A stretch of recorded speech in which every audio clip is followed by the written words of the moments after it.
शंकर के जो अन्य नाम हैं वे भी उनके बुद्ध होने की ओर संकेत करते हैं। शंकर को मृत्युंजय महादेव कहा जाता है।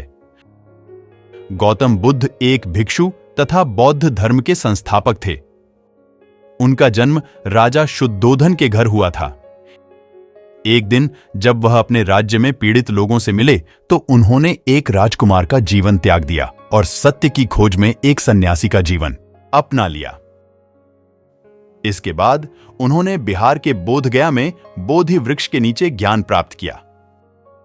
सत्य साई बाबा ने कहा है कि व्यक्ति के पास आदि शंकराचार्य का मस्तिष्क, बुद्ध का हृदय एवं राजा जनक के हाथ होने चाहिए। बुद्ध का नाम और रूप अनायास ही करुणा और शांति की भावना पैदा करता है। यह मुख्य रूप से पवित्रता और बलिदान के जीवन के कारण है जो बुद्ध के नेतृत्व वाले नुकसान से बचने के सिद्धांत में निहित है। बुद्ध के जीवन की कहानियां सुनाने से पहले बौद्ध धर्म का एक छोटा सा परिचय दिया जा सकता है। इसमें सिद्धार्थ, गौतम बुद्ध का बचपन और निर्वाण, बोध का अष्टांग मार्ग सम्मिलित किया जा सकता है। महादेव यानी देवों के देव हैं भगवान शिव। इन्हें महादेव, भोलेनाथ, शंकर, महेश, रुद्र, नीलकंठ के नाम से भी जाना जाता है।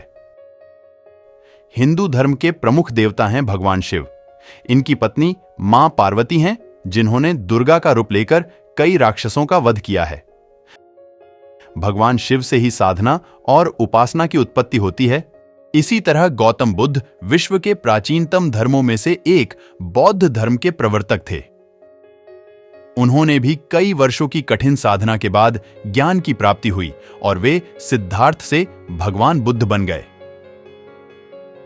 भगवान बुद्ध बौद्ध धर्म के अनुयायी थे और भगवान शिव हिंदू धर्म के पहले, अंतिम और मध्य ही नहीं उसके सब कुछ हैं। ऐसा कई जगह सुनने में आया है और इस विषय पर रिसर्च भी सामने आया है कि भगवान शिव और गौतम बुद्ध एक ही थे। ऐसी एक और मान्यता है कि बौद्ध धर्म के 27 बुद्धों में से पहले भगवान शिव थे और अंतिम सिद्धार्थ थे। लेकिन एक प्रोफेसर ने साबित किया है भगवान शिव और बौद्ध एक ही रहे हैं। पाली ग्रंथों में वर्णित 27 बुद्धों का उल्लेख करते हुए बताया गया कि इनमें बुद्ध के 3 नाम अति प्राचीन हैं, तणंकर, क्षणंकर और मेघंकर। अन्य 24 बुद्धों के संबंध में अनेक विस्तृत चर्चा का उल्लेख मिलता है। 24वें बुद्ध सिद्धार्थ गौतम का वर्णन सबसे ज्यादा मिलता है। मनुष्य 10 गुणों से संपन्न होता है जो अन्य जीवों में विद्यमान नहीं हैं। ये गुण हैं दान, शील, वीर्य, नैष्क्रम्य, अधिष्ठान, ध्यान, सत्य, मैत्री, समता भाव और प्रज्ञा।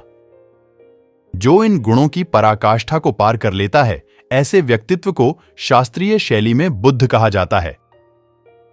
प्रत्येक मनुष्य में बुद्ध बीज है, लेकिन जिन्होंने 10 पारमिताओं को प्राप्त किया हो वही बुद्धत्व को प्राप्त कर सकता है। क्षणंकर अर्थात शंकर भी बौद्ध परंपरा में एक बुद्ध थे जिन्होंने 10 पारमिताएं प्राप्त की थीं। और शंकर सिद्धार्थ गौतम के अतिरिक्त ऐसे बुद्ध हैं जिनका ज्ञान और प्रभाव आधुनिक भारत के लोगों में देखने को मिलता है। शंकर के जो अन्य नाम हैं वे भी उनके बुद्ध होने की ओर संकेत करते हैं। शंकर को मृत्युंजय महादेव कहा जाता है, अर्थात जिसने मृत्यु को जीतकर अरहत्व प्राप्त कर लिया हो। इसलिए उन्हें जो हर हर महादेव कहा जाता है वह मूलतः अरहत्व का ही द्योतक है। बौद्ध शास्त्रों में ऐसी परंपरा है कि मार विजय होने पर ही संबोधि प्राप्त होती है। सिद्धार्थ गौतम ने बोधगया में पीपल के वृक्ष के नीचे वैशाख पूर्णिमा को मार विजय प्राप्त की थी और बुद्ध कहलाए। इसी प्रकार शंकर को मार्कंडेय महादेव कहा जाता है, अर्थात जिसके जीवन में मारकांड संबद्ध है। शंकर को स्वयंभूनाथ, शंभुनाथ भी कहा जाता है। ऐसे ही कई ऐसे कारण हैं जिससे कहा जाता है कि शंकर ही गौतम बुद्ध थे।